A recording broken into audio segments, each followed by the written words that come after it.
जय हिंद दोस्तों, कैसे हो लोग। उम्मीद करता हूँ सभी मस्त होंगे, अपने से चढ़कार में व्यस्त होंगे। स्वागत है सभी का बीएड एंट्रेंस 2025 के एग्जाम में। और आज हम करने वाले हैं सामान्य हिंदी की मोस्ट इंपॉर्टेंट क्वेश्चन, जिसमें हम महामैराथन की क्लास कर रहे हैं। आज 15 क्लास है। चैनल पर जो भी नए हैं चैनल को सब्सक्राइब कर लीजिए।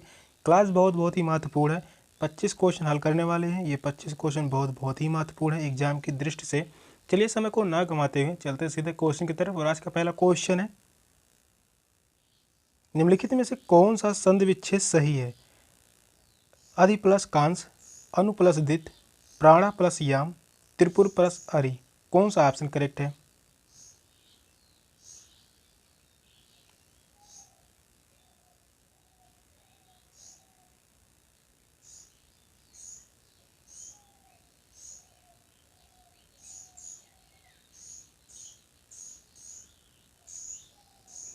क्वेश्चन इंपॉर्टेंट है। क्वेश्चन कह रहा है निम्नलिखित में से कौन सा संधि विच्छेद सही है?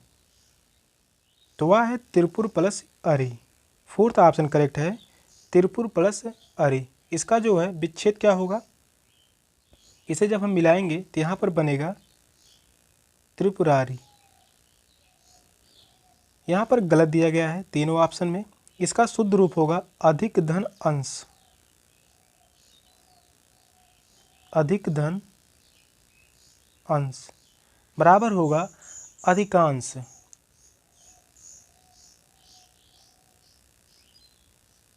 अधिकांश अनु प्लस दित, यह जो है गलत लिखा गया है। इसका जो है शुद्ध रूप होगा अनु प्लस उदित, अनु प्लस उदित। और इसको विच्छेद करने पर, इसको मिलाने पर अनुदित बनेगा। इसका संधि करने पर अनुदित। यहाँ पर प्राणा प्लस याम, यह भी गलत लिखा गया है। इसका संधि विच्छेद जो शुद्ध होगा प्राण प्लस आयाम, प्राण प्लस आयाम, यह है संधि विच्छेद। और इसका संधि रूप जो होगा प्राणायाम, प्राणायाम। फोर्थ ऑप्शन करेक्ट है, त्रिपुर प्लस अरि।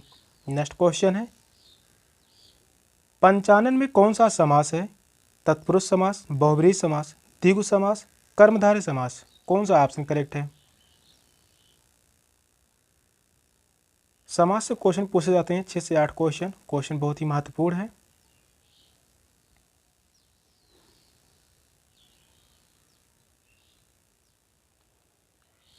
पंचानन में कौन सा समास है?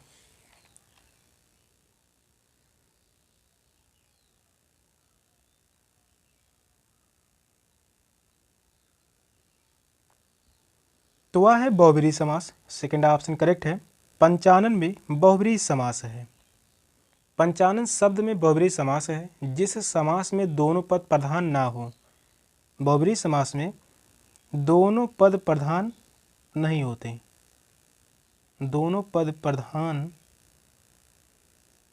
नहीं होता। यह क्वेश्चन पूछा जा चुका है। दोनों पद प्रधान ना होकर किसी तीसरे पद की ओर संकेत करे, वहां पर बहुब्रीहि समास होता है। पंचानन का समास विग्रह होगा 5 आनन है जिनके अर्थात शिव। यहाँ पूर्व पद 5 है, उत्तर पद आनन है। इन दोनों को मिलाकर तीसरे पद की ओर संकेत हो रहा है, जैसे शिव। यहाँ पर जो है 5 है और आनन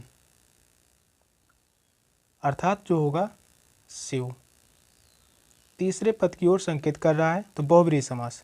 सेकंड ऑप्शन करेक्ट है। नेक्स्ट क्वेश्चन है, तीन तेहर करना का अर्थ है पृथकता की बात करना, जैसे को तैसा, गुस्सा करना, पूरी तरह फट जाना।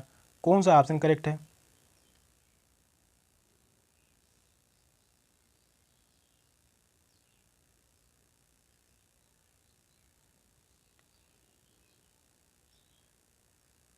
तीन तेरह करना का अर्थ क्या होगा? इंपॉर्टेंट क्वेश्चन है, मुहावरा है यहाँ पर।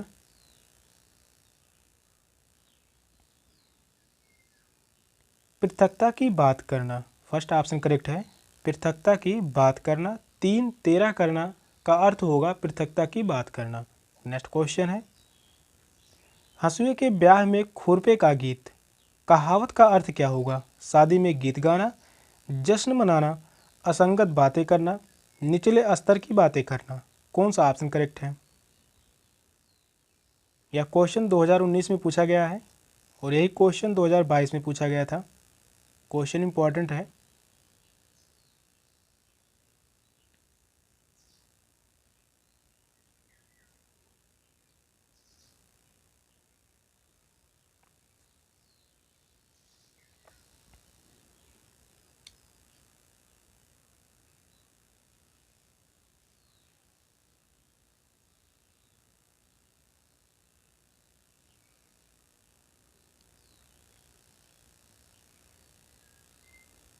क्वेश्चन कह रहा है हंसुए के ब्याह में खुरपे का गीत, कहावत का अर्थ क्या होगा?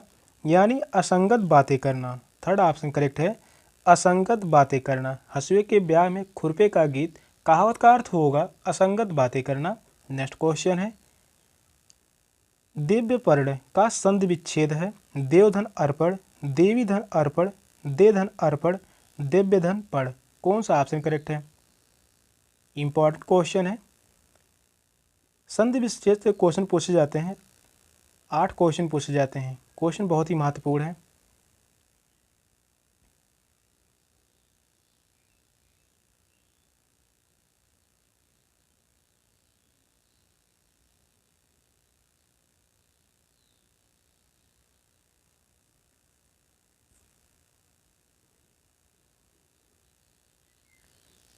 दिव्य अर्पण का संधि विच्छेद क्या होगा? इसका संधि विच्छेद जो होगा देवी धन अर्पण, देवी धन अर्पण। यह जो है यण संधि का उदाहरण है, यण संधि का उदाहरण है। सेकंड ऑप्शन करेक्ट है, देवी धन अर्पण। नेक्स्ट क्वेश्चन है पुस्तकी शब्द में प्रत्यय बताइए, की, या, ई, ई। कौन सा ऑप्शन करेक्ट है?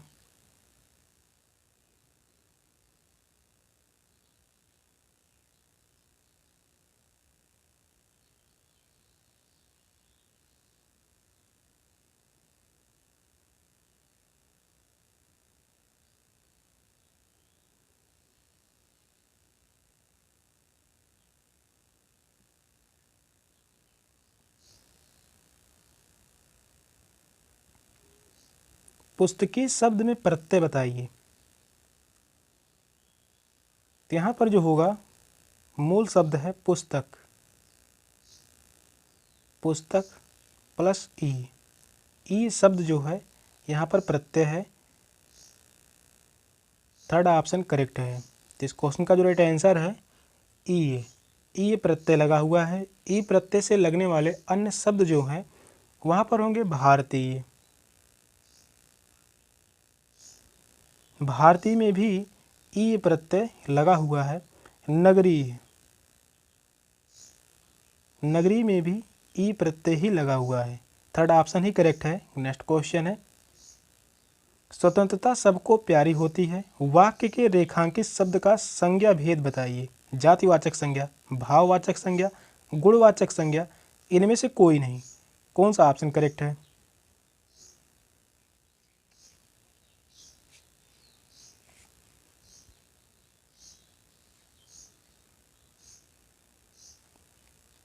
यहाँ पर क्वेश्चन कह रहा है स्वतंत्रता सबको प्यारी होती है, तो रेखांकित शब्द जो है यह अंडरलाइन जो है स्वतंत्रता,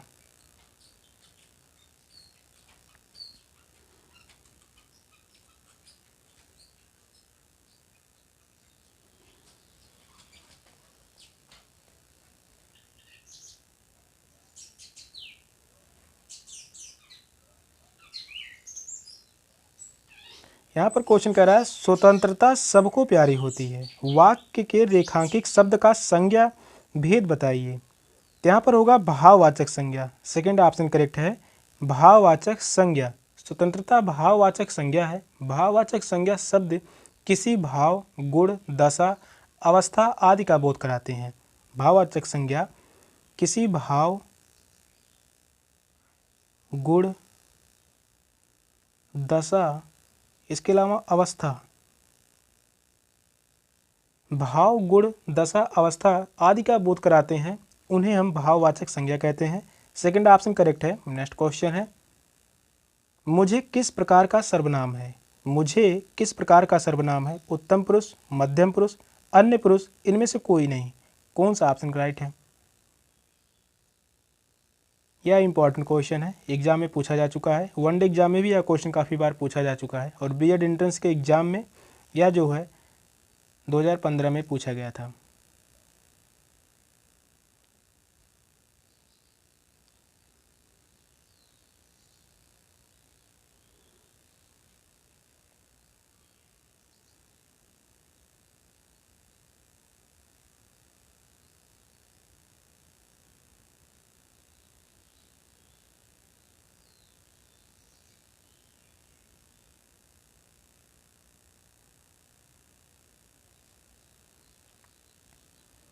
मुझे किस प्रकार का सर्वनाम है? तो वह है उत्तम पुरुषवाचक सर्वनाम। फर्स्ट ऑप्शन करेक्ट है, उत्तम पुरुषवाचक सर्वनाम। मुझे उत्तम पुरुषवाचक सर्वनाम है और ये सर्वनाम वक्ता या लेखक अपने लिए प्रयोग करते हैं। मैं, हम सर्वनामों में कारक चिन्ह लगाने पर उनमें विकार आ जाता है। जैसे इनके अन्य शब्द जो होंगे उत्तम पुरुषवाचक के, मुझे है, मुझे के अलावा हमें होगा, हमें, हमने, मेरा, मेरी, ये सभी क्या हैं? उत्तम पुरुषवाचक सर्वनाम के शब्द हैं। फर्स्ट ऑप्शन करेक्ट है। नेक्स्ट क्वेश्चन है, विशेषण शब्द जिस संज्ञा या सर्वनाम की विशेषता बताते हैं उसे कहते हैं क्रिया विशेषण, विशेष्य, प्राविशेषण, उपनाम। कौन सा ऑप्शन करेक्ट है?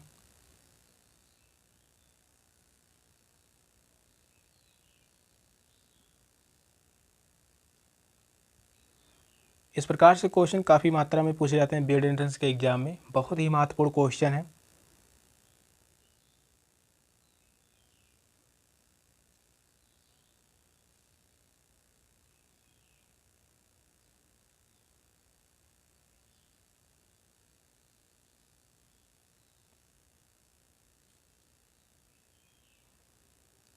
क्वेश्चन कह रहा है विशेषण शब्द जिस संज्ञा या सर्वनाम की विशेषता बताते हैं उसे कहते हैं, उसे विशेष्य कहते हैं। सेकंड ऑप्शन करेक्ट है, विशेष्य। विशेषण शब्द जिस संज्ञा या सर्वनाम की विशेषता बताते हैं उसे विशेष्य कहते हैं। जैसे मोटा आदमी, मोटा आदमी, मोटा जो है, मोटा शब्द या विशेषण है, या जो है विशेषण है। आदमी जो है या विशेष्य है। मोटा जो है विशेषण है और यहाँ पर आदमी जो है विशेष्य है, मोटा आदमी। सेकंड ऑप्शन करेक्ट है, विशेष्य। नेक्स्ट क्वेश्चन है, मूल अकर्मक धातुओं के साथ प्रत्यय जोड़कर बनाई गई क्रिया धातुएं क्या कहलाती हैं? संयुक्त धातु, द्विकर्मक धातु, साधित सकर्मक धातु, समस्त धातु। कौन सा ऑप्शन राइट है?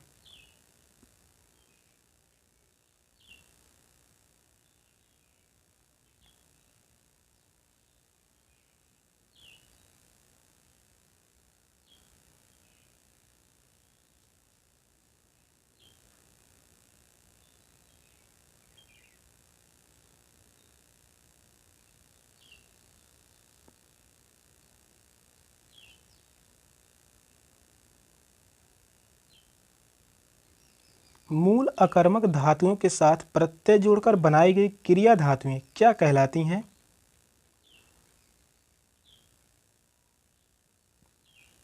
वह कहलाती हैं साधित सकर्मक धातु। थर्ड ऑप्शन करेक्ट है, साधित सकर्मक धातु। क्रिया का मूल रूप धातु होता है और धातुओं में प्रत्यय जोड़कर सकर्मक या अकर्मक तथा प्रेरणार्थक धातुएं बनाई जाती हैं और ऐसी क्रियाएं साधित सकर्मक धातु भी कहलाती हैं। थर्ड ऑप्शन करेक्ट है। नेक्स्ट क्वेश्चन है, प्रेम वाटिका किसकी काव्य कृति है? रसखान, नरहरिदास, आलम, भारतेंद्र हरिश्चंद्र। कौन सा ऑप्शन करेक्ट है? बहुत ही महत्वपूर्ण रचना है, एग्जाम में काफ़ी बार यह क्वेश्चन पूछा जा चुका है। 2019 में यह क्वेश्चन पूछा गया था, एक क्वेश्चन 2023 में पूछा गया था। बहुत ही इंपॉर्टेंट रचना है। प्रेम वाटिका किसकी काव्य कृति है?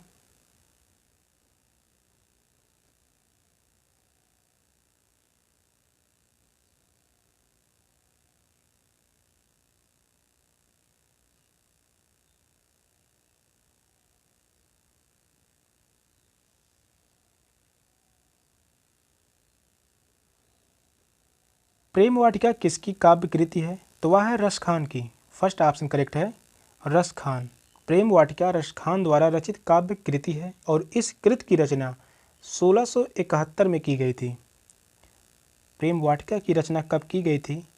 1671 में इसकी रचना की गई थी। इसमें कुल 53 दोहे हैं। इम्पॉर्टेंट है, इसमें 53 दोहे हैं। इसमें 53 दोहे हैं जिसमें भक्ति रस और श्रृंगार रस की प्रधानता है। प्रेम वाटिका में भक्ति रस यहाँ पर है, भक्ति रस एवं श्रृंगार रस, श्रृंगार रस की प्रधानता है।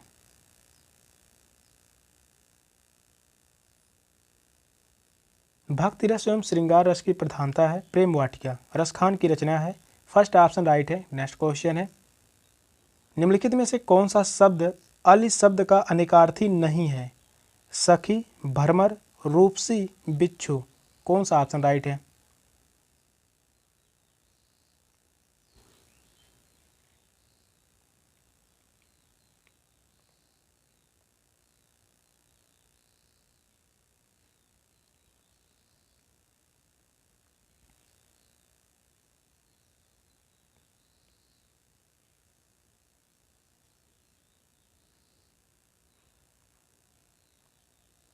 निम्नलिखित में से कौन सा शब्द अली शब्द का अनेकार्थी नहीं है? तो वह है रूपसी। थर्ड ऑप्शन करेक्ट है। रूपसी जो है यह अली शब्द का अनेकार्थक शब्द नहीं है। सखी, भ्रमर, बिच्छू ये सभी अली शब्द के अनेकार्थक शब्द हैं। तो थर्ड ऑप्शन करेक्ट है, रूपसी। नेक्स्ट क्वेश्चन है, ता, था, दा, धा, स आदि का उच्चारण स्थान है? तालव्य, दंत, मूर्धन्य, दंतोष्ठ। कौन सा ऑप्शन करेक्ट है?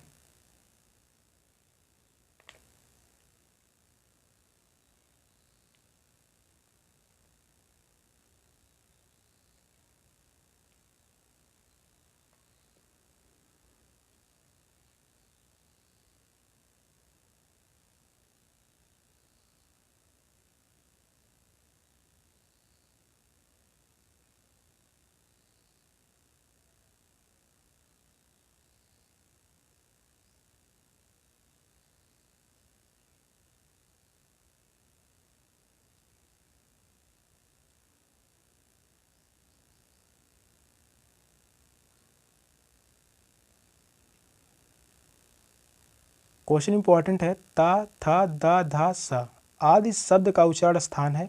तो वह है दंत। सेकंड ऑप्शन करेक्ट है, दंत। ता, था, दा, धा, सा आदि का उच्चारण स्थान दंत है। जिन व्यंजनों को उच्चारण में जिह्वा की नोक ऊपरी दांतों को स्पर्श करती है वह दंत व्यंजन कहलाते हैं। और तालव्य, तालव्य जो होते हैं यहाँ पर चा वर्ग आता है। चा वर्ग के सभी वर्ण क्या है? तालव्य हैं। सेकंड ऑप्शन करेक्ट है। नेक्स्ट क्वेश्चन है, निम्नांकित में कौन सा शब्द पुल्लिंग रूप में प्रयुक्त नहीं होता? हाथी, दही, नदी, पानी। कौन सा ऑप्शन करेक्ट है?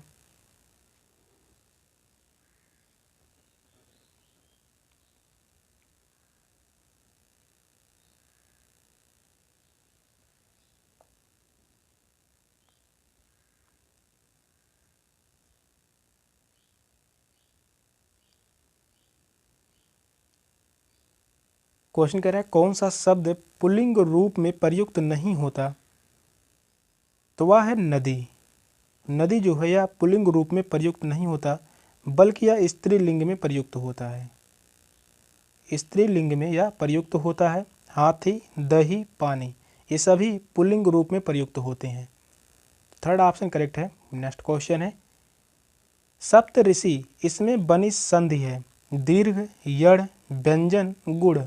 कौन सी संधि है? बहुत ही इंपॉर्टेंट संधि है। यह क्वेश्चन काफ़ी बार पूछा जा चुका है।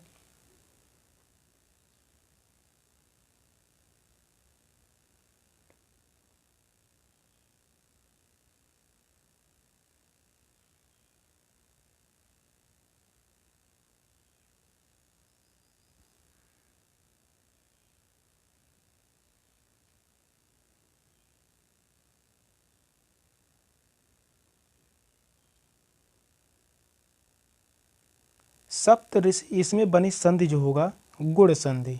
फोर्थ ऑप्शन करेक्ट है गुण संधि। सप्त ऋषि गुण संधि का उदाहरण है। नेक्स्ट क्वेश्चन है, बाढ़ पीड़ितों की सहायता के संबंध में पत्र लिखा जाता है। लेखाधिकारी महोदय को, जिलाधिकारी को, कुलपति महोदय को, आचार्य महोदय को। कौन सा ऑप्शन करेक्ट है?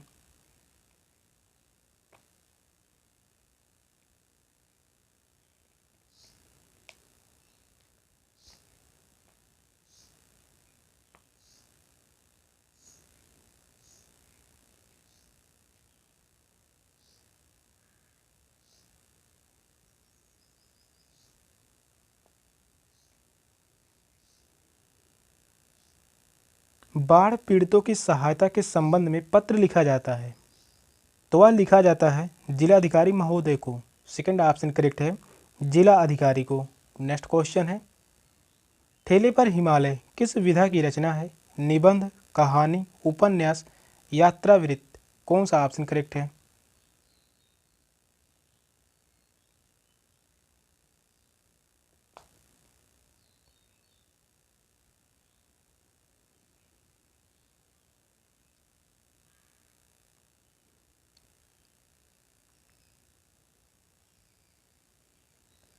ठेले पर हिमालय किस विधा की रचना है? तो यह निबंध है। फर्स्ट ऑप्शन करेक्ट है, यह एक निबंध है। ठेले पर हिमालय यह किसकी रचना है? तो यह है धर्मवीर भारती की। इम्पोर्टेंट रचना है धर्मवीर भारती। यह एग्जाम में पूछा जा चुका है। 2020 में यह क्वेश्चन पूछा गया था। बहुत ही महत्वपूर्ण रचना है ठेले पर हिमालय। धर्मवीर भारती की यह प्रसिद्ध रचना है और इसमें लेखक ने नैनीताल से कौसानी तक की यात्रा का रोचक वर्णन किया है। फर्स्ट ऑप्शन करेक्ट है निबंध। नेक्स्ट क्वेश्चन है, इसमें से कौन सा कवि अष्टछाप का नहीं है? सूरदास, कुंभनदास, नंददास और रैदास। कौन सा ऑप्शन करेक्ट है?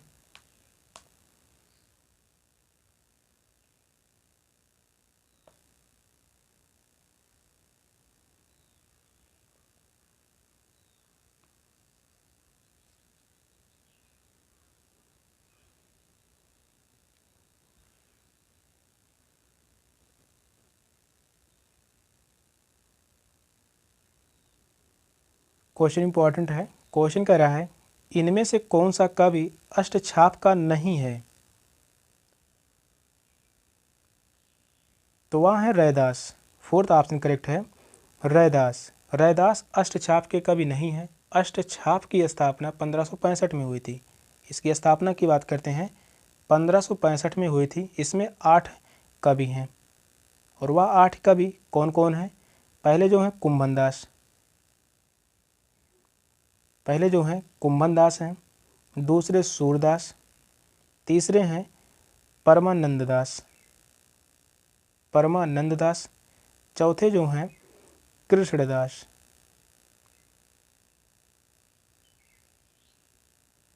पांचवें हैं गोविंद स्वामी,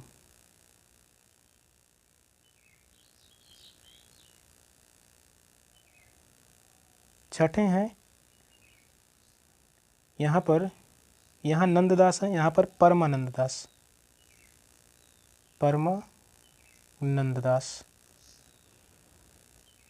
सातवें जो हैं क्षिति स्वामी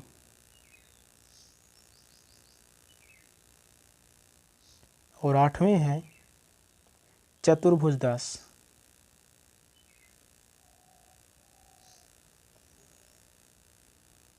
यही 8 कवि हैं कुंभनदास, सूरदास, परमानंददास, कृष्णदास, गोविंद स्वामी, नंददास, क्षित स्वामी, चतुर्भुजदास। ये सभी याद होने चाहिए। इस प्रकार से क्वेश्चन पूछे जाते हैं कौन से अष्टचाप के कवि हैं या नहीं हैं। फोर्थ ऑप्शन करेक्ट है रैदास। नेक्स्ट क्वेश्चन है, किस वाक्य में अपादान कारक है? राम ने रावण को तीर मारा, मोहन से अब नहीं गाया जाता, हिमालय से गंगा निकलती है, चाकू से फल काटो। कौन सा ऑप्शन करेक्ट है?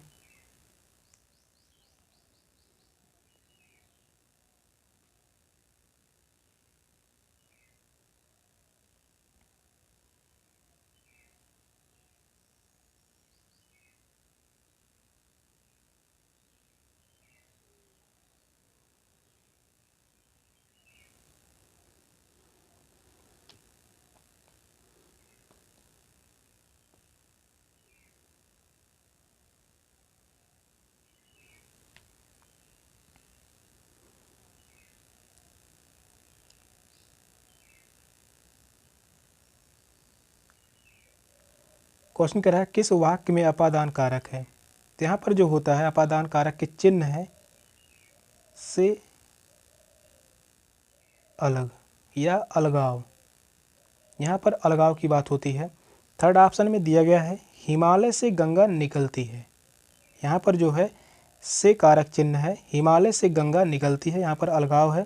थर्ड ऑप्शन करेक्ट है। नेक्स्ट क्वेश्चन है निम्नलिखित में से अशुद्ध वर्तनी कौन सी है। आंगन, मुश्किल, 25, ईर्ष्या। कौन सा ऑप्शन करेक्ट है। वर्तनी से संबंधित 6 से 8 क्वेश्चन पूछे जाते हैं। हर शिफ्ट में क्वेश्चन कराए जा रहे हैं, तो क्वेश्चन बहुत ही महत्वपूर्ण है।